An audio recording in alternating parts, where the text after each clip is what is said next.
We appeal to you. South African Chefs Association celebrated 50 years in the industry.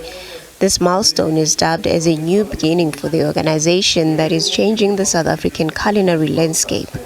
They hosted a breakfast workshop to reflect on their vibrant history, giving insightful discussions and what the association will provide in the future to better the culinary industry.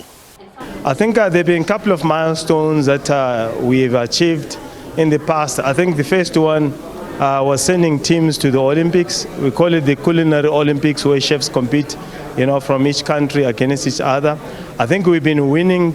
We were getting gold medals, I think, until 2012. So those were milestones in terms of competition. Then in 2010, we were asked by Department of Tourism to write a curriculum just to upskill the guys, the chefs, the guys that were not working in the street, to get them ready for 2010, when we will have a lot of tourists from all over the world. So that was another milestone, because we actually trained over almost 3,000 of the unemployed chefs, and most of them now they are working overseas. And most of them are actually exec chefs in different restaurants and hotels. In 2018, I became the first black president of the association. And 2 years later, I think the board changed. I think now the board is more representative, I think with about 60% of people of color. So those are milestones that we can talk about them that we really achieved as an organization. Living in a diverse country means chefs have to evolve every time to cater for different palates. This evolution has encouraged chefs to play with flavors, and now South African cuisine is appreciated globally. Culinary, we've evolved. I think back in the days, the guys were cooking just basic. And there was a plating that we called at 2 o'clock, at 10 o'clock, where you put a potato and a veg and a protein, 3 things on the meat.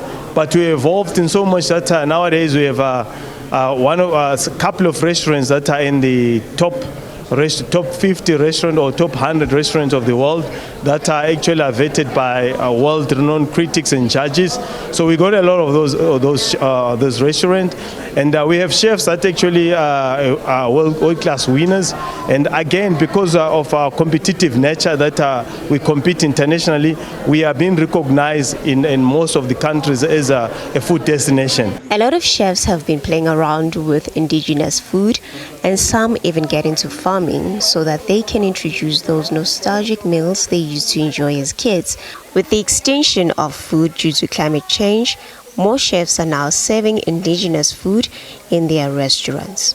We have a guy called Wandile Mabaso at Le Creatives in Branston. He's taking like a tribe and actually cooking it the old way, our old mother's way, and but they're serving them in a fine dining style. So what we're trying to encourage people is, don't look at let's say maybe Mohodu, or let's not look at Amaqembi or Mopani Wims and think that they're not fit to be served in a fine dining restaurant. We say that, but we need to be creative as chefs because we're innovative. Sometimes we take those Mopani Wims and we crush them and we make a seasoning out of them, then we wrap them on a meat. So we've seen a lot of that innovation coming through nowadays. So I'll say that most of our restaurants in the country are actually incorporating all our heritage and our traditions, indigenous food, into their menus.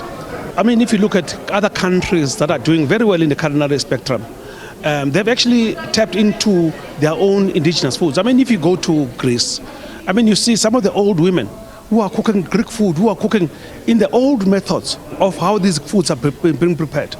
And you go to Italy, you go to French, you go to America, you go to South America. I mean, in South America, there is a dish, I can't remember its name. It's a rice and beans.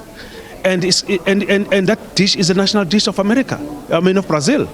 And in fact, that's why, even though maize is not an indigenous product of South Africa, I mean of Africa for that matter, let alone South Africa, but we've actually adopted this dish, and it's a cultural dish of South Africa, but it's not an indigenous product. And that's why I also believe all the time that sampan beans, what I actually used to cook for Madiba when I was his personal chef, 1994-95, national dish that is called umngqusho, salmon beans, should be promoted. I think the extension of indigenous ingredients would have a positive spin-off to our culinary space. It's going to bring in creativity. It's going to allow our people to stand out and to be unique, because we've got the special, unique flavors that are just prevalent in our own area that we're currently underutilizing. There has been an increase in the number of crops that are being produced by smallholder farmers because we've created access to market. So previously people were wasting a lot of this produce.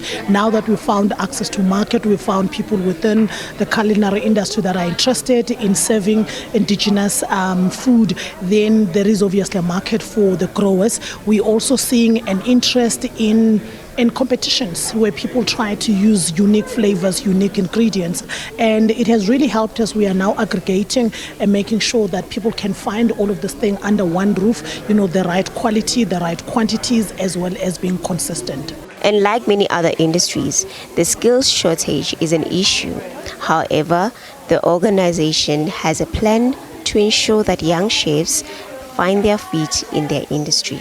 The lion's share of skill shortages can be attributed to the lack of support throughout the whole industry. I think the industry has just got too crazy and too busy and too overwhelmed for us to worry about the youngsters and to develop the skills within our kitchens. And I think if we could rectify some fundamentals within the workplace, I think we'll find a stronger, skilled and more effective workforce going forward. I believe that what we need is more understanding of what the workplace is about by the youngsters coming through. Skills can be taught easily. Understanding of recipes and how food must look is easy to teach. But trying to embrace the young person coming into this crazy world of cooking is lacking at the moment. The world has changed. We need to change our ways as well of embracing the youngsters, approach them differently, hug them differently and nurture them differently so that we can find some successful chefs and cooks for the future. SABC News, Johannesburg.